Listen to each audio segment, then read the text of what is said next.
Failure is one of the greatest teachers and also one of the greatest secret weapons to achieving success in any field that you do. But so many people still tend to think of failure as a disappointment, something embarrassing or something to look down upon. We celebrate the person standing at the finish line, but we don't always see how many times they fell over trying to get there. I actually think failure is marvelous in that way. Obviously, no one wants to fail for the sake of failing. But if you can completely change the way to look at it, every failure gives you something. It gives you information, experience, resilience, and perhaps a lesson you wouldn't have learned any other way. So I want to break down how I've come to look at failure, how I experienced it myself in the military, business, life, and faith, and how I think you can get the most out of failing rather than allowing it to define you. Because you're going to fail at things regardless. That's part of being a human. You might as well take something useful from it and keep moving forward. There's this great kids movie called Meet the Robinsons. The super simple breakdown is that there's this science kid who loves inventing things and ends up visiting this family from the future who are all about wacky ideas, building cool stuff, adventuring and trying new things. Something I've always loved about the movie is their attitude towards failure. Someone tries something, it completely fails, and instead of everyone looking at them like they're an idiot, they're basically celebrating them, clapping them along, and just for the fact that they tried.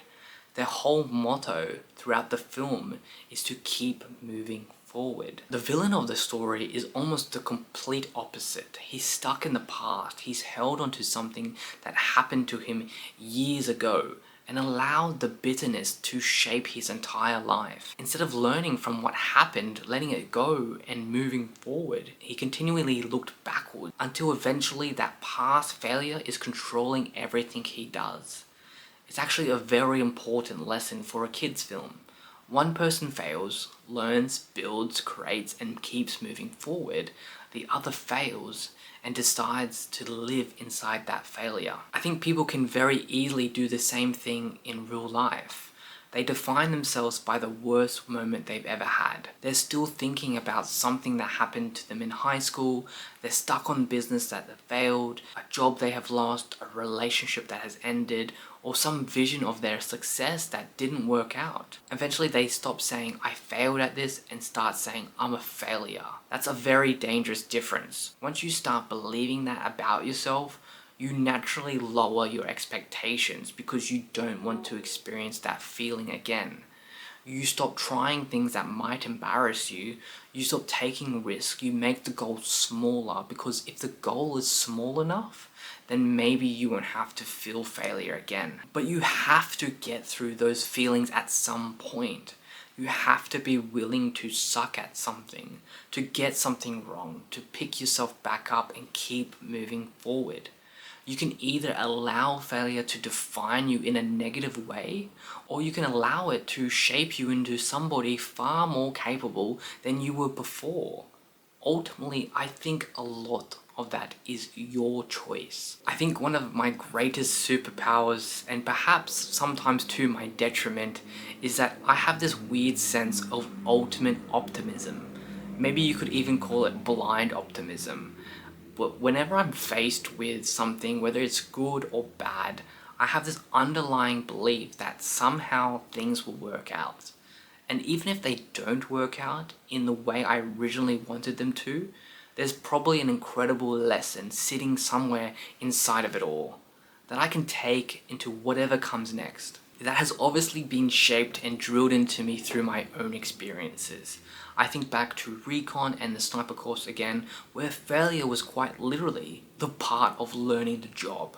You could conduct countless assessments and drills where you're trying to sneak close to the enemy and to capture the information you need without being seen.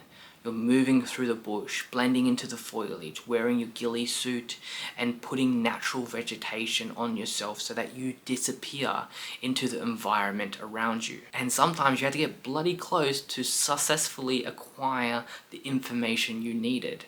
And naturally there were times when you'd be seen or heard, something goes wrong and you've been compromised and it's break, break, break. You have to get yourself out of that situation as fast as possible. On paper, you failed that particular recon task, but you also learned a tremendous amount. Maybe you got too close. Maybe you moved across ground that you shouldn't have. Maybe you stepped on a loud branch or a stick. Maybe you didn't properly consider the sun direction and where it was coming from and something caught on your equipment. Maybe you learned something about how sound was traveling through the particular environment. Whatever got you caught becomes information for the next attempt. You don't want to make the exact same mistake again. Obviously, because then you're not really learning. But that failed attempt is what makes you good at recon. The next time you go out, you're carrying that lesson from the previous failure with you. The same principle applies to shooting, and sometimes missing is actually important. Obviously, when the shot truly counts, you don't want to miss.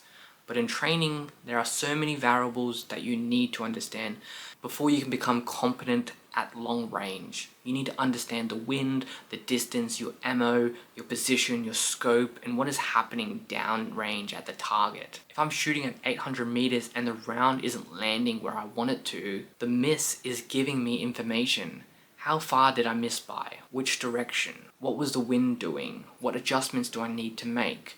Do I need to hold somewhere differently on the reticle? You make an adjustment and fire again, and hopefully you've gotten closer. Then you adjust again, and eventually you're on target. You couldn't have known all of that without actually sending a round down range and seeing what had happened. That's why I think failure is necessary when you're chasing mastery. Failure gives you data.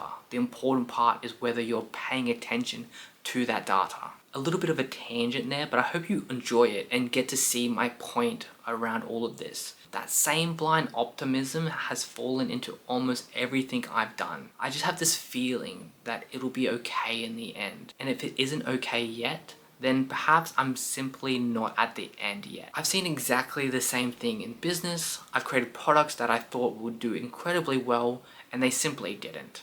Maybe I liked the design, maybe I thought people would love it, maybe I'd put money behind it and then the market tells me nobody wants this. Fair enough, you can sit there annoyed it didn't work, or you can start asking why. Was the design wrong? Was the audience wrong? Was the price wrong?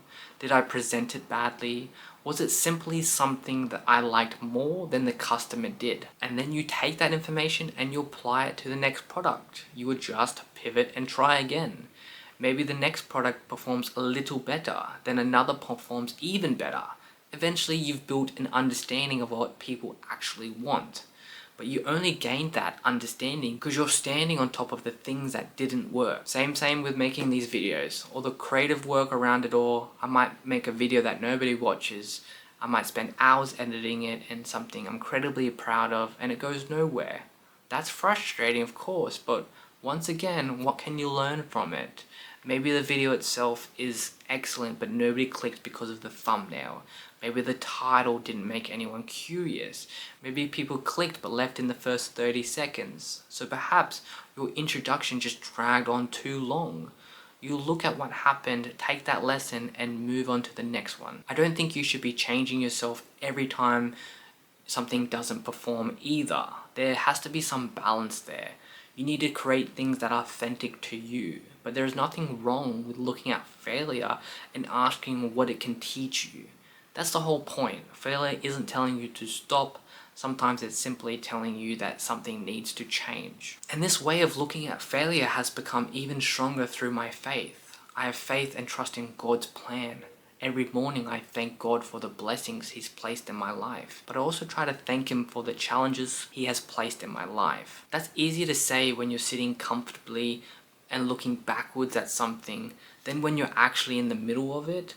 But I try to always be present and think of it in the moment. I believe there is value in those difficult moments. The challenges teach you, they can teach you patience, humility, discipline, and reliance on God. Sometimes they expose something about yourself you probably didn't want to see. Sometimes the path you desperately wanted to walk closes completely, and years later you look backwards and realize there was a reason you wasn't supposed to go down that way. I think it's important to appreciate the little details of your life even the difficult ones, because your path is unique to you. And when it comes to sin, I think failure takes on an even deeper meaning. As Christians, we are going to stumble. You can want to live according to Christ, be genuine and turn away from sin, and still fall short. Then you repent to get back up and continue trying to live closer to God. That doesn't mean we excuse sin or say that failing doesn't matter. Quite the opposite. You recognize it for what it is. Repent for it. Learn from what led you there and keep your eyes pointed towards God. I think the dangerous response is to fail and then decide there's no point in trying anymore. To think, well, you're already fallen short, so what's the point? That's exactly when you need to get back up. Christianity was never built around the idea you're going to make yourself perfect through your own ability. We need Christ precisely because we aren't perfect. You keep repenting, keep praying, keep learning, keep fighting against the things pulling you away from God, and keep moving forwards towards Him. That's probably the main thing I want you to take away from this video. Failure itself isn't automatically useful. You can fail at the same thing 100 times and learn absolutely nothing if you refuse to look back at what happened. The secret weapon is to learn what to do with the failure. Look at it, understand it, take responsibility where you need to, make the adjustments and have another go. And you don't need to love the feeling of failure too. I don't think anybody does. But you can learn to love what it produces in you and when you respond to it properly. Some of the lessons that shape you most probably won't come from the days where everything absolutely went right. They'll come from the days where you completely got it wrong, had to sit there and work out why, and then decided to have another go and crack on anyway. So don't become the person who lives inside their worst moment. Don't allow something that happened 5 or 10 years ago to determine what you're capable of doing tomorrow. Take the lesson with you and leave the rest behind. Keep moving forward. As always, I'm Jaden Connolly, and thank you for watching.